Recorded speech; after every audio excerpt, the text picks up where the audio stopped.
Caleb Rowan knelt in the middle of the empty cattle pen, his hands caked with mud and dried blood. His last cow had died during the night from cold and hunger. He dug a grave for it with a shovel that had a cracked handle, each scoop of dirt feeling like it was digging deeper into his own soul. On the door of the rotting wooden cabin behind him, the bank's notice still fluttered in the wind. 7 days left before the land would be taken away. Caleb used to be a rancher. Now he was just a broken man, waiting to be erased from Dust Hollow. When he stepped into the collapsed horse barn to escape the wind, he thought he was hearing things, but he was not.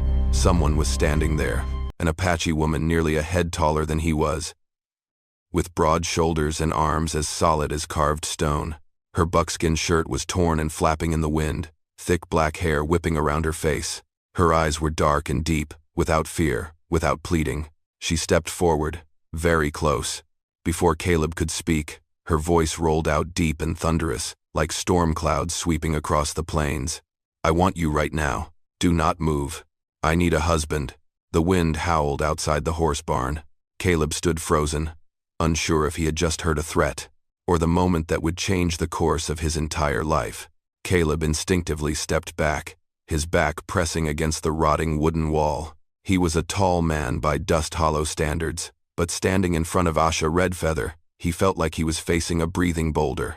She did not move closer, only stood there, staring straight at him, as if time itself was waiting for his answer. "Do you understand what I am saying?" she asked, her voice calm. Caleb swallowed hard. "You've got the wrong place," he said, trying to keep his voice steady. "I have nothing to offer you." Asha glanced around the empty horse barn, the dry feeding trough, then at the bank notice still pinned to the door of the house behind them. She nodded, as if everything had just been confirmed. "I know," she replied. "That is exactly why I am here." She spoke slowly, each word carefully chosen. Asha had not come begging for pity. She had come to make an offer.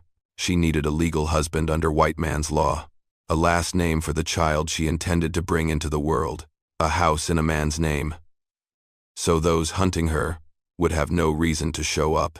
In return, she had her family's old land in this region, cattle hidden deep in the canyon, and the labor of an Apache warrior. "I do not need love," Asha said plainly. "I do not need promises. I need existence." Caleb let out a dry, broken laugh. "You picked the wrong man. I am a broke rancher. This land is about to be taken from me. I can barely hold myself together." Asha stepped forward again, not close enough to be a threat, but just enough for him to see the faint scars running down her arms. "You are still standing," she said. "That is enough." Caleb said nothing.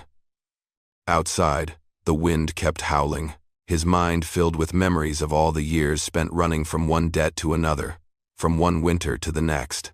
If he said no, he would leave Dust Hollow as nothing more than a shadow. If he said yes, he might die, but he would die as a man who had made a choice. "No wedding flowers," Asha went on. "No preacher.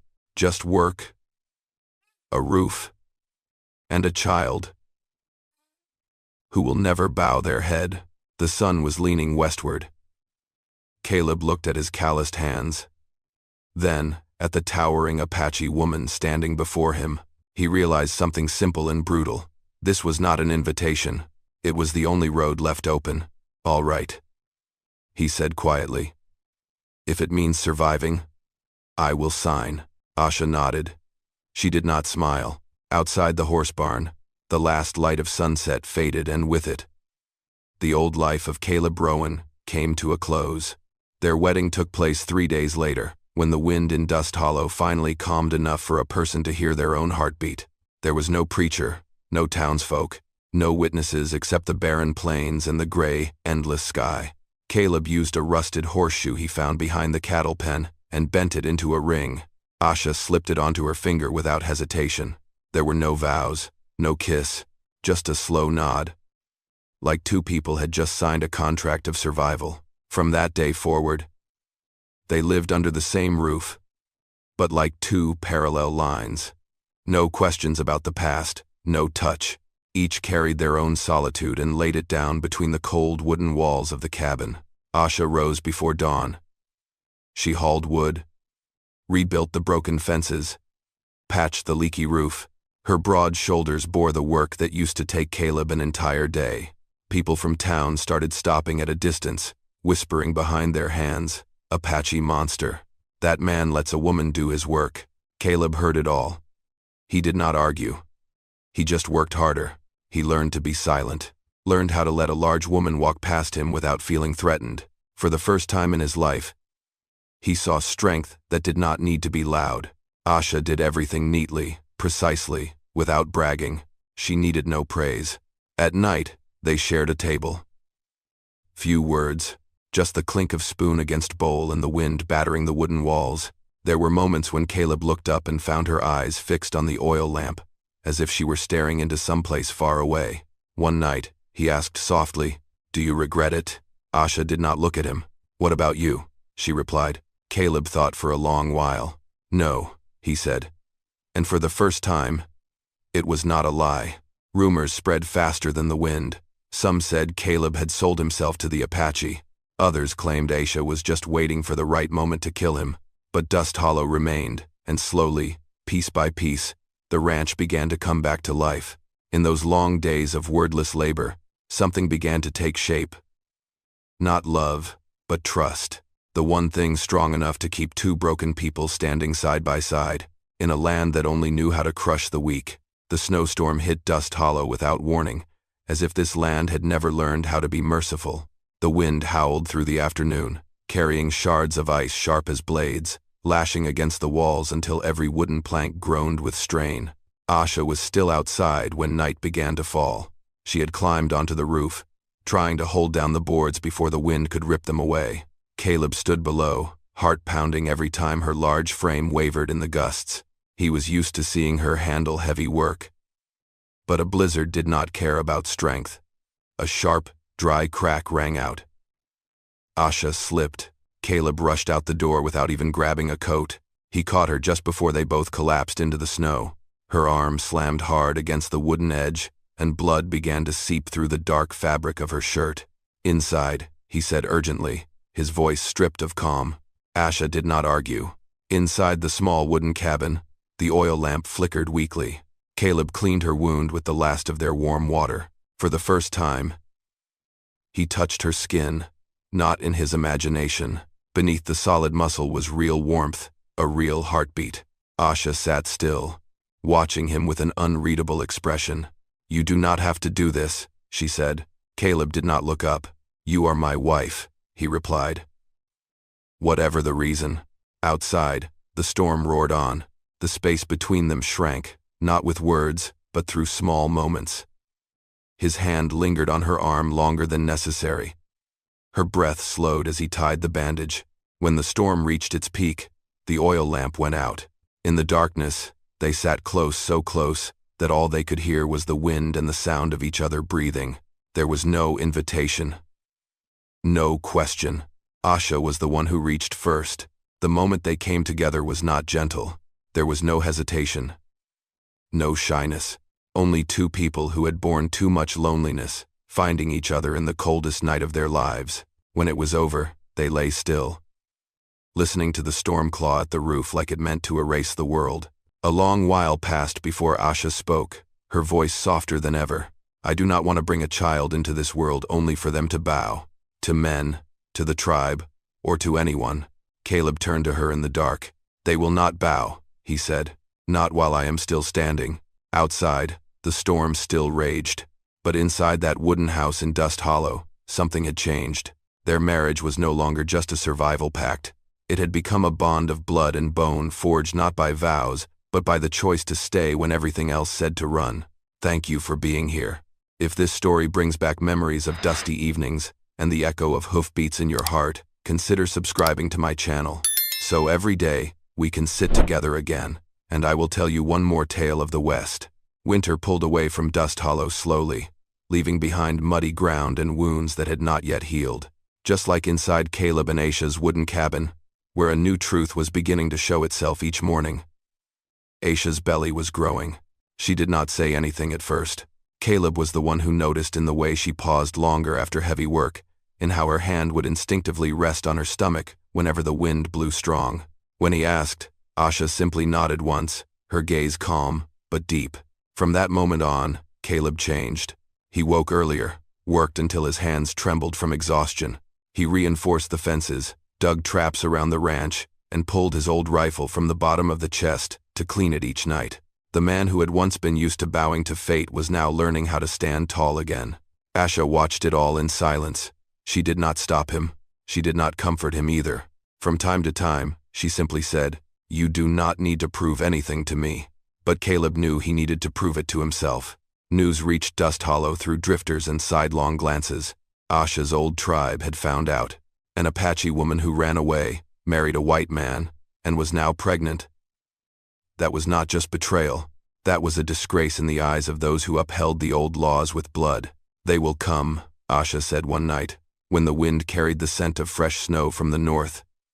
Not to talk. Caleb nodded. He did not ask when. In Dust Hollow, hunters always chose the worst possible time. The town remained silent. The same people who once laughed at him now avoided his eyes. No one wanted to get involved with the Apache, much less stand in the middle of a revenge story. Dust Hollow was used to letting the strong handle their own battles. One afternoon, Caleb found unfamiliar hoofprints near the creek. The next morning, an arrow was stuck into the fence. No message. No warning. Asha stared at it for a long time. "You can still run," she said. "Take your land. Leave me behind." Caleb pulled the arrow out, snapped it in half, and tossed it to the ground. "I have been running my whole life," he said. "Not this time."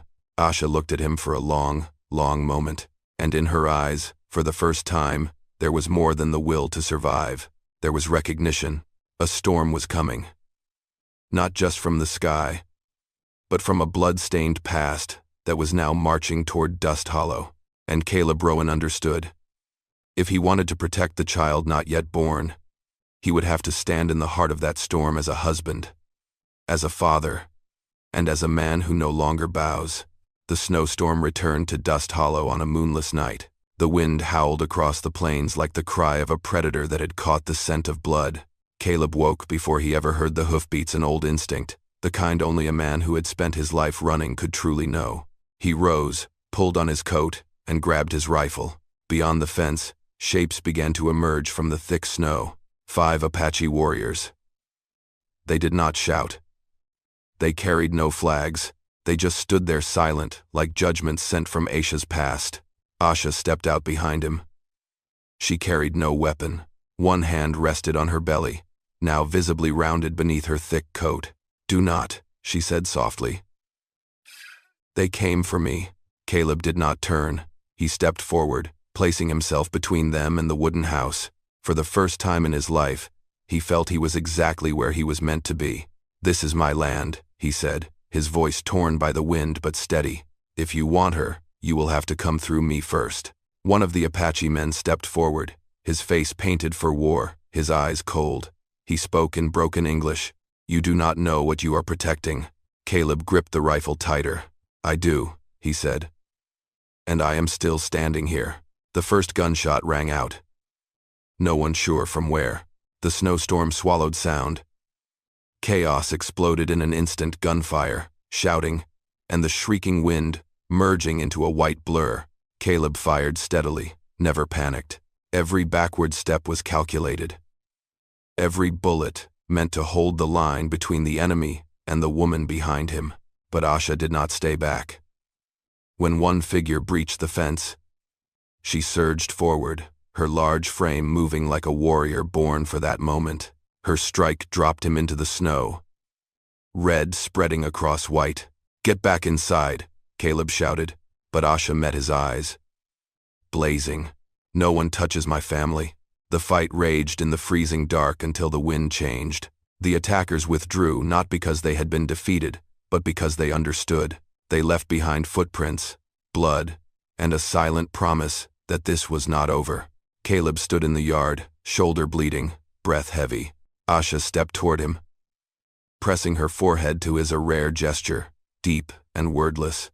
That night, in the heart of a snowstorm and blood, Caleb Rowan was no longer a poor rancher waiting to be erased. He became something Dust Hollow rarely ever birthed, a man who had chosen to stand his ground and no longer bowed to anyone. The snowstorm did not end after that bloody night. It carried on into the second day, then the third, as if Dust Hollow wanted to see if people were stubborn enough to survive one more time. Asha went into labor before dawn. No loud cries. No panic, just a sharp breath, and a hand gripping Caleb's arm in the dark of their wooden cabin. "It is time," she said, her voice low but firm. Caleb froze for several heartbeats. He had faced bullets, men sent to kill him, but this moment made his hands shake more than any fight ever had. Outside, the wind howled like it meant to rip the roof away. No doctor, no midwife, no one but two people who had chosen to stay in this place together. Caleb lit the oil lamp, boiled water, did everything he could recall from fragments of stories he had heard long ago. Asha endured in silence, sweat rolling down her sun-worn face. With each wave of pain, she clenched her teeth, like a warrior refusing to fall. "If I do not make it," Asha said through heavy breaths. Caleb cut her off, his voice hoarse. "Do not say that." She looked at him, her eyes calm and deep. "Listen to me. If something happens, the child is yours. Let her grow up free." Caleb knelt before her, resting his forehead against her hand. "You are staying," he said. "Both of you are staying." The final wave of pain came with a sharp crack of thunder outside. Asha screamed, the sound tore through the small wooden cabin. Caleb held onto her, guided by instinct more than knowledge. And then, in a moment that felt endless, a cry rang out, clear, strong, unyielding. Caleb lifted the child, hands trembling. A girl, tiny, flushed red, but gripping his finger with a strength that broke his heart wide open. Asha lay back, exhausted but awake. She looked at the baby, then at Caleb. A faint smile appeared, not the smile of a warrior, but of a mother. "June," she said. "Her name is June." Outside, the storm began to ease, as if the land, for the first time in a long time, was willing to give space for life. Caleb sat there, holding his daughter, and understood something he never had before. Some battles are not won with guns, and that night, in the heart of unforgiving Dust Hollow, a tiny life was born carrying a hope that no storm could bury. Spring came to Dust Hollow slowly, like a late apology from a land that had always been unforgiving. The snow melted into mud, the wind lost its edge, and on the soil once trampled by blood and hooves, new grass began to grow. The ranch of Caleb Rowan still stood, not bigger than before, but steadier than anything Dust Hollow had ever known. June grew up in the arms of two people once cast aside. Asha held her with the strong arms of a warrior, teaching her to stand tall against the wind before she could even speak. Caleb taught her how to listen to the plains, how to be silent when needed, and how to rise when there was nowhere left to run. The town changed slower than the seasons. First came curious stares, then distant nods, finally, hesitant greetings. Dust Hollow never apologized, it simply learned to accept those who refused to disappear. No one from Asha's old tribe ever came back. Maybe they knew the blood debt had been paid, or maybe they realized a simple truth. Some families are not born of blood or tribe, but of choice. Caleb sometimes stood on the porch at sunset, watching the fields stretch all the way to the horizon. He was no longer a poor rancher waiting to be erased from the map. He had not become a hero either. He was simply a man who chose to stay when leaving would have been easier. One evening, with June already asleep, Aisha sat beside him under the oil lamp's glow. She no longer carried the look of someone being hunted, just a woman strong in her own quiet way. "Do you regret it?" She asked the question he had once asked her, long ago. Caleb shook his head. "No," he said, "not once." Asha nodded slowly. "Me neither." Outside, the Dust Hollow wind moved gently across the plains. No longer a scream that cut through skin, but the low breath of a land that had finally accepted them. And if someone were to ask what this story is really about, the answer would be simple. It is the story of two broken souls who chose each other not for love, but for survival. And in that choice, they found both. In the Wild West, where everything can be taken from you, they left behind the one legacy no one could ever steal. A family that would never bow, And to you, my dear listener, the love between Caleb and Asha did not begin with vows or fluttering glances. It began with a hard choice to stay, when walking away would have been easier. Amid wind, snow, and hatred, they did not seek each other for shelter, but to stand strong together. That kind of love is not loud. It does not show off, but it endures like the stone and soil of the West, forged through sweat, blood, and trust. And their story reminds us, sometimes, true love does not save us from life, it teaches us how to face it, together. It has been a true honor to share this story with you. Wherever you are, I hope peace and happiness always find their way to you. I love you, the cherished audience of Wild West storytelling. Tell me how this story made you feel. Leave a comment below. Type the number 1 if this story touched your heart. And do not forget to subscribe for more thrilling tales from the Wild West.